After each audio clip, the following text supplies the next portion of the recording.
Bonjour, nous voici donc dans la deuxième vidéo de notre chaîne YouTube, chaîne qui a été créée en redondance à mon entreprise L'Idéal, qui est basée en France et qui réalise des constructions dans le domaine du bâtiment, en Afrique, notamment au Cameroun, pour l'instant. Il faut bien commencer quelque part et je préfère commencer par mon pays que je connais un tout petit peu.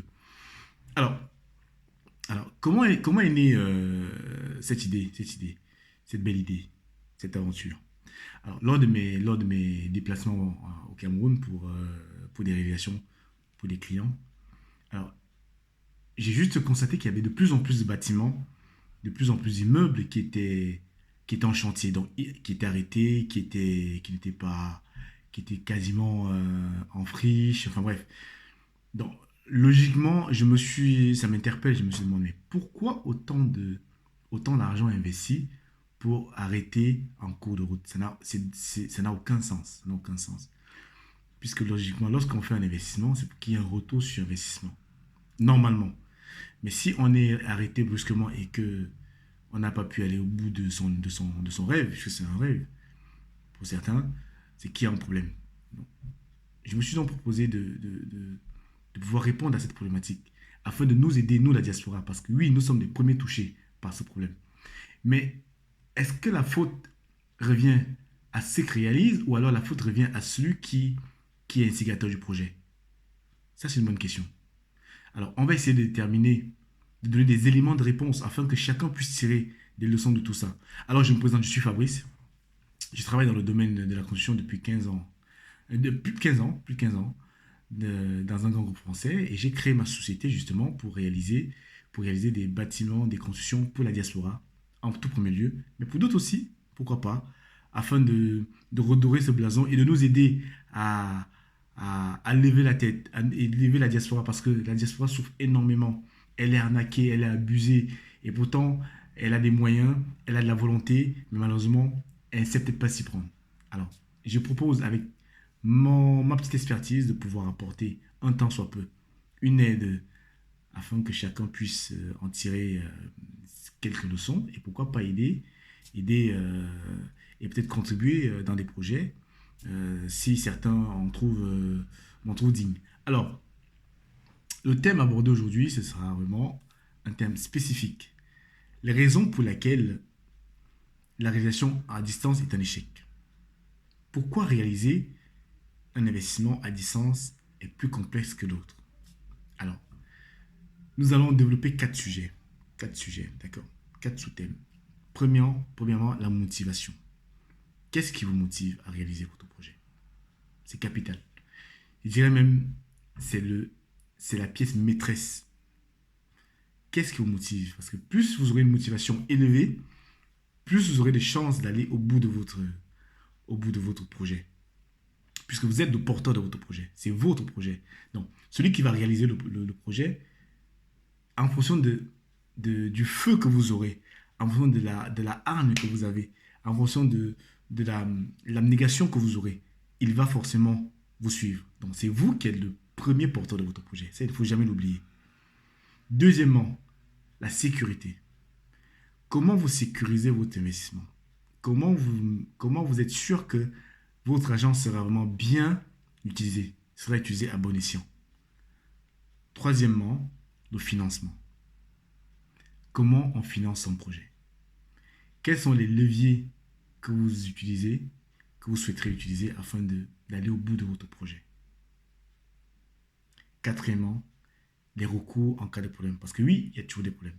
Alors, on ne souhaite pas qu'il y ait des problèmes, mais si on fait un bâtiment, on fait une réalisation, un investissement à distance, forcément le fait qu'on ne soit pas là apporte un lot de soucis. Alors, comment est-ce qu'on met en place des stratégies afin de pallier à ces problèmes, à ces problématiques? Alors, la motivation. Qu'est-ce qui vous motive? Est-ce une motivation personnelle, type familiale, mettre à l'abri sa famille, son papa, sa maman, ses frères et sœurs? Est-ce qu'on est responsable de sa famille? Ça, c'est vraiment des questions personnelles. Deuxièmement, est-ce que c'est pour un investissement afin d'avoir du patrimoine pour transmettre à ses enfants? Troisièmement, ça pourrait être pour garantir sa retraite, puisque nous savons tous que ici en Europe, en Occident, nous n'aurons pas de retraite il faut arrêter de vous voir la face. Donc vous avez intérêt, nous avons intérêt à prendre en main notre destin afin de pouvoir jouir rapidement de notre fruit. Mais le seul moyen de pouvoir le faire, c'est en investissant. Alors, nous constatons que la plupart des expatriés, la plupart des grosses multinationales investissent en Afrique et délaissent l'Europe. Alors, premièrement, l'actualité nous donne raison. L'inflation, la vie sera de plus en plus dure, elle sera de plus en plus précaire, le rapport humain de plus en plus déchiqueté, dégradé. Et voilà, pour ne citer que cela qui me vient en tête. Donc alors, la motivation, elle est personnelle. Une fois que vous avez déterminé le pourquoi, le but, alors le but de votre investissement, c'est ça qui va tenir votre projet en haleine du début à la fin. C'est ça qui vous permettra de ne pas baisser les bras. C'est ça qui permettra à votre entrepreneur de vous suivre en fait. C'est normal. La sécurité. Comment vous allez sécuriser vos investissements? Comment vous êtes sûr que l'argent que je donne ou j'envoie est vraiment utilisé à bon escient? Alors, est-ce que vous envoyez l'argent par le biais de la famille? Est-ce que vous passez par une société basée au Cameroun, enfin, sur place? Est-ce que vous passez par une société basée en Europe, puisque c'est en Europe que vous êtes? Alors, est-ce que c'est par le biais de la cousine, de la tante? Enfin bref, toutes les solutions sont sur la table. Laquelle est la plus optimale pour vous? Et pourquoi? Troisièmement, le financement. Comment on finance un projet? Comment on finance un projet? Il y a plusieurs façons. Certains, ça peut être par le biais de la tontine, certains par le biais des économies, certains par le biais d'un crédit, certains par le biais d'un levée de fonds. Voilà, il y a plusieurs solutions qui s'offrent à tout chacun en fonction forcément de son salaire ou de ses investissements. Tout dépend de la stratégie que vous allez mettre en place afin de pouvoir avoir des fonds pour les réaliser. Sachant qu'investir en Afrique, les banques ne sont pas très pour. Donc, il y a des stratégies qu'il faut mettre en place. Ça, tout dépend de votre vision et de comment vous anticipez les choses. Quatrièmement, le recours, très important. Comme dans chaque investissement, il peut y avoir des problèmes. Je ne dis pas qu'il y aura forcément un problème, mais il peut y avoir des problèmes. Au cas où il y aurait des problèmes, comment est-ce qu'on s'assure que son projet ira au bout? Ou alors on sera remboursé, ou alors il y aura une justice qui sera rendue afin que le projet puisse aller au bout. Alors, moi, la solution que moi je pourrais vous donner, parce que, alors, on va passer au premier problème, la motivation. Une fois qu'on a la motivation, deuxièmement, la sécurité. Prendre autant d'argent et donner à la famille, c'est très compliqué. C'est une des problématiques qui a été soulevée lorsque j'ai fait une enquête autour de ces maisons qui étaient inachevées. Parce que justement, les gens de la diaspora prennent l'argent et envoient à la famille. Mon papa va faire, mon cousin, la tante. Et après, il revenait après quelques temps, bah, la maison était pas faite. Ou alors on envoyait des photos des réalisations d'autres personnes.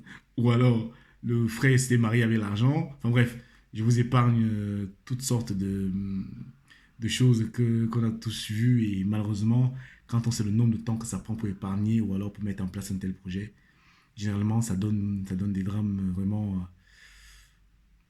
très compliqués.